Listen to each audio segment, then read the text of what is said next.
Hi and welcome to Meet the Candidates 2018, a voter education program brought to you by the Shakopee Chamber and Visitors Bureau.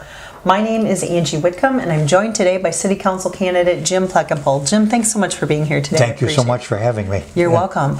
To start this interview, why don't we have you tell the viewers at home a little bit about yourself and why you're running for council? Okay, I'm Jim Plekkenpol. I've lived in the city of Shakopee since 1950. My goal is to become a member of the Shakopee City Council to help as best that I can. I worked in the textile leasing industry for 32 years in sales, marketing, and problem solving, and interacting with hundreds of customers. I taught archery for the city of Shakopee Parks and Recreation Department for 29 years. Oh my goodness. Yes, volunteering. I volunteered on the food shelf CAP agency in Shakopee here for a number of years. I volunteered and delivered Meals on Wheels. I volunteered on a advisory committee to the Human Resources Department of the Scott County. Oh, wow. And I served 2 terms on St. Mary's Parish Council. I served 2 terms on the board of the Knights of Columbus, active for many years.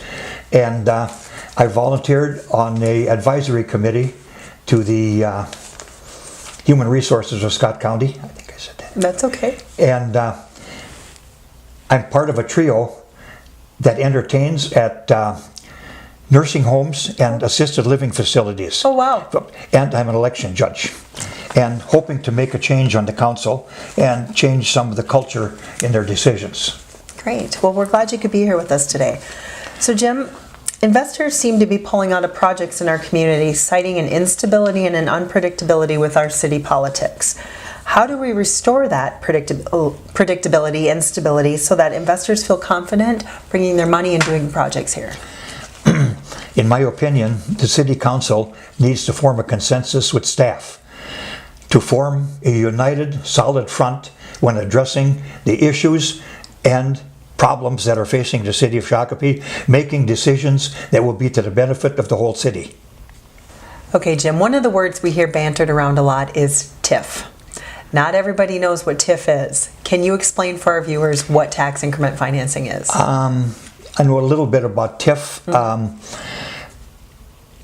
What I know about TIF is the city gives money for future taxes and for growth. And that's pretty much what I know about it. Okay, perfect. Well, it seems to be the hot button. So when does that work? There's a lot of talk about these incentives don't work. When does it work? Tax increment financing works when it becomes a measurable benefit to the entire community. Well said. All right. So as the Shakopee Chamber of Commerce, we are obviously unapologetically pro-Shakopee and pro-business. How is your agenda pro-business and how might that differ from those of your opponents? I can't speak for my opponents. I am definitely pro-business and pro-progress. I will work as hard as I possibly can to make fair and equitable decisions that will benefit the business community and the community at large. But I can't do it alone. Therefore, I'm asking you, the taxpayers of this great city, to be my partners. Make your concerns known. And together, we can help move Shakopee forward at a pace that your taxpayers' wallets will allow. Together, we can make it happen. Yes, we can. Yes, we can. Yes, we can. So, I'm assuming you watch the city council meetings from time to time on the TV? No? Okay.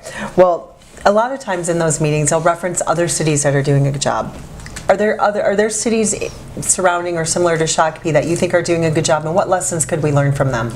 2 cities come to mind. One is the city of Prior Lake. I know a little bit about it, and it appears to me to be a well-managed city. From what I've read and heard, there's not a lot of big issues and problems. It's a well-managed city.